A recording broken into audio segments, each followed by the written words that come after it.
New to Medicare and don't know how to... Deal done until the end. To get the deal done? Yeah. Sure. Why wouldn't a deal get done? A deal can get done. We'll see what happens. We're dealing with very complicated people, but a deal can absolutely get done. President Israeli strike on Iran. We'll see what happens. President Trump, I want from Prime Minister Netanyahu. We have heard Joe Biden and Donald Trump take credit for the hostage and ceasefire deal. Who do you think deserves more credit? I think President Trump added great force and powerful leadership to this effort. I appreciate it. He sent a very good emissary. He's helped it along. And, I'll just tell you, I'm happy that they're here. And I'm sure the president is happy that they're here. And I would think that's about enough. Mr. Prime Minister, what about Elizabeth Surkov, the Israeli hostage held in Iraq? What about the Israeli press taking a press conference in Israel and not in Washington? We would love to take a press conference to interview you, Prime Minister Netanyahu. A few more questions, Prime Minister.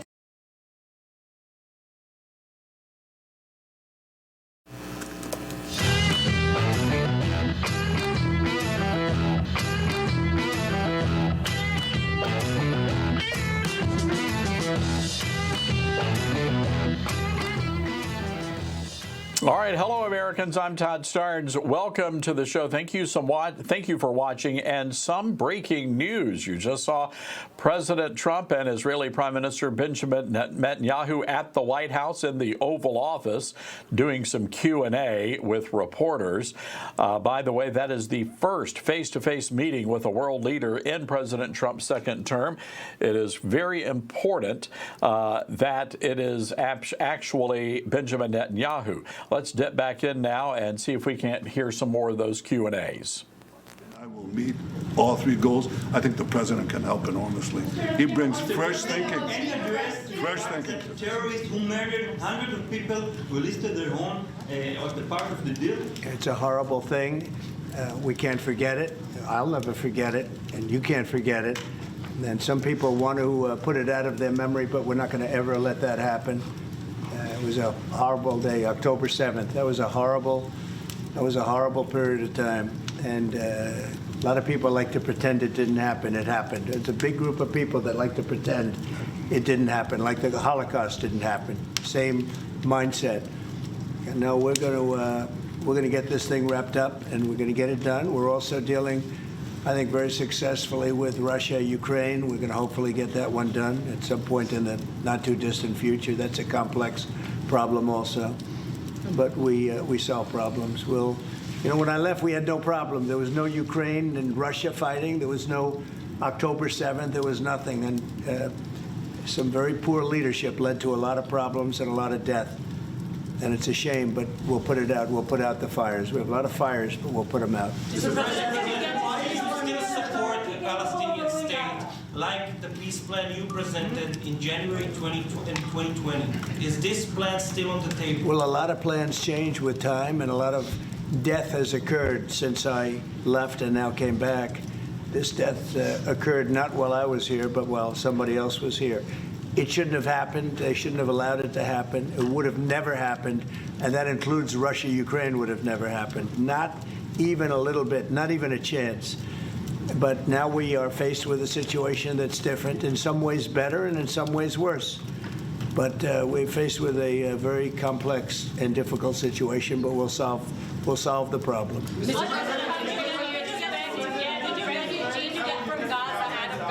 If not Jordan, Egypt, what other countries you think might accept Palestinians from Gaza? Well, I think Jordan and Egypt will. I know they've spoken about it with you, and they say they're not going to accept. I say they will. But I think other countries will accept also. I think that Gaza maybe is a demolition site right now. If you look at Gaza, there's hardly a building standing, and the ones that are going to collapse. You can't live in Gaza right now, and I think we need another location. I think it should be a location that's going to make people happy. You look over the decades, it's all death in Gaza. This has been happening for years. It's all death. If we can get a beautiful area to resettle people permanently in nice homes and where they can be happy and not be shot, not be killed, not be knifed to death like what's happening in Gaza. And right now you have in Gaza a very dangerous situation in terms of explosives all over the place, in terms of tunnels that nobody knows who's in the tunnel. The whole thing is a mess. And I think that if we can resettle, and I believe we can do it in areas where the leaders currently say no. I mean, I've been saying that with Mexico, having to do with the border and all of the things, and you saw what happened, 10,000 soldiers, and they're going to do a good job. I really believe that, and I believe Canada is going to do a good job also. They said the same thing, and then they did something much different than what you were hearing. This is a very, very difficult situation, but we're going to get it solved. I don't think people should be going back to Gaza. I think that Gaza has been very unlucky for them. They've lived like hell. They lived like you're living in hell. Gaza is not a place for people to be living. And the only reason they want to go back, and I believe this strongly, is because they have no alternative. What's the alternative? Go where? There's no other alternative. If they had an alternative, they'd much rather not go back to Gaza and live in a beautiful alternative that's safe. Mr. President,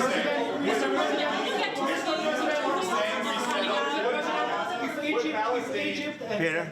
Would Palestinians have the right to return to Gaza if they left while the rebuilding was It happening? would be my hope that we could do something really nice, really good, where they wouldn't want to return. Why would they want to return? The place has been hell. It's been one of the meanest, toughest places on earth. And right now, I've seen every picture from every angle, better than if I were there. And nobody can live there. You can't live there. So if we can build them through massive amounts of money supplied by other people, very rich nations, and they're willing to supply it.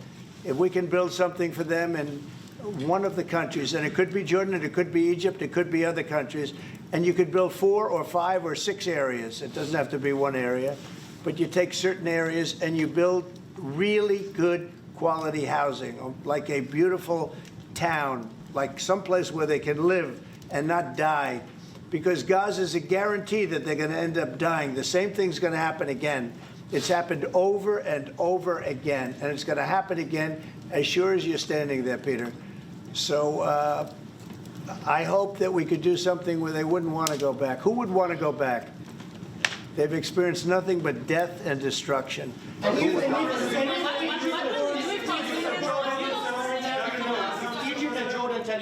What will you do then?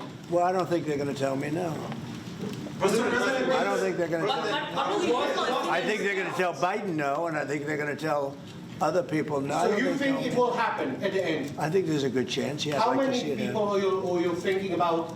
All of them. I mean, we're talking All of the about guys. probably 1,000,007 people, 1,000,007, maybe 1,000,008. But I think all of them. I think they'll be resettled in areas where they can live a beautiful life and not be worried about dying every day. Wait. Mr. President, do you Yeah. support building settlements, Jewish settlements back in Gaza in the next years? Say it. Building settlements, Jewish settlements back in Gaza in the next year. Do you support this idea? I don't see it happening. It's too dangerous for people. Nobody can go there. It's too dangerous. Nobody wants to be there. Warriors don't want to be there. Soldiers don't want to be there. How can you have people go back? You're saying go back into Gaza now? The same thing's going to happen. It'll only be death. The best way to do it is you go out and you get beautiful, open areas with the sunlight coming through, and No, you that's build not what I meant. something nice.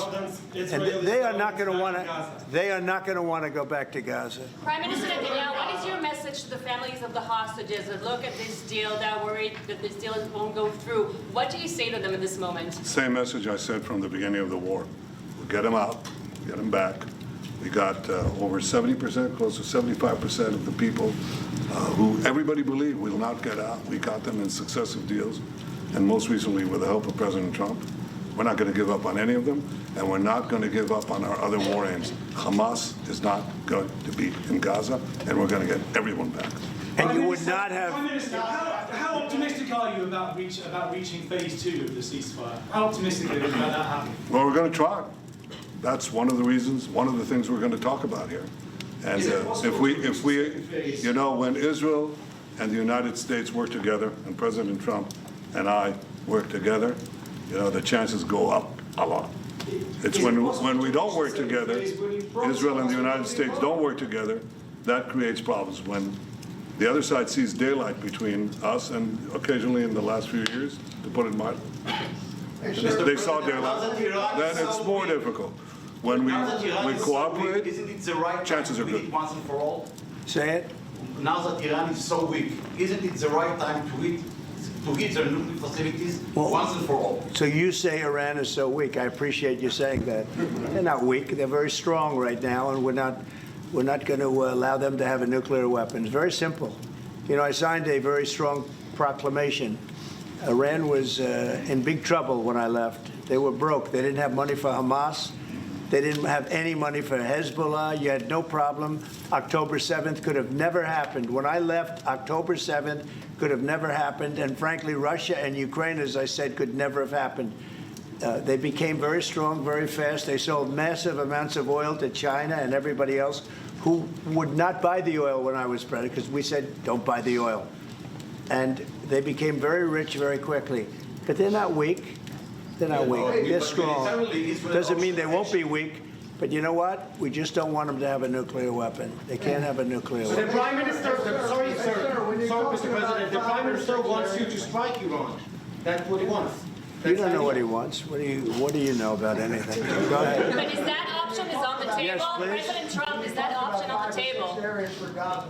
You're not just talking about Jordan and Egypt. No, could be other places too. So in the Gulf. There are many people that have reached out, many countries, many leaders of countries that have reached out that would like to participate in that. Doesn't have to be Jordan and Egypt, but I think it would be also them. Mr. President, your relationship with Mr. Netanyahu knew ups and downs. How would you describe it? No, I think it's mostly ups. Mr. President, what about the Palestinian Authority? Should it rule Gaza? Because Gaza will be empty? What? The Palestinian Authority, can it rule Gaza? What do you think? Well, it's had a pretty hard time, wouldn't you say? I'd say it's had a pretty bad time of it. Mr. President, Qatar has, you've criticized them in the past as a funder of terrorism, so as the Prime Minister, do you think they're part of the solution or part of a problem moving forward? I think they're trying to help. Qatar Yep. is absolutely trying to help. I know them very well, and they're doing everything they can. Very tough situation, but they're absolutely trying to help. Okay, thank you very much, everybody.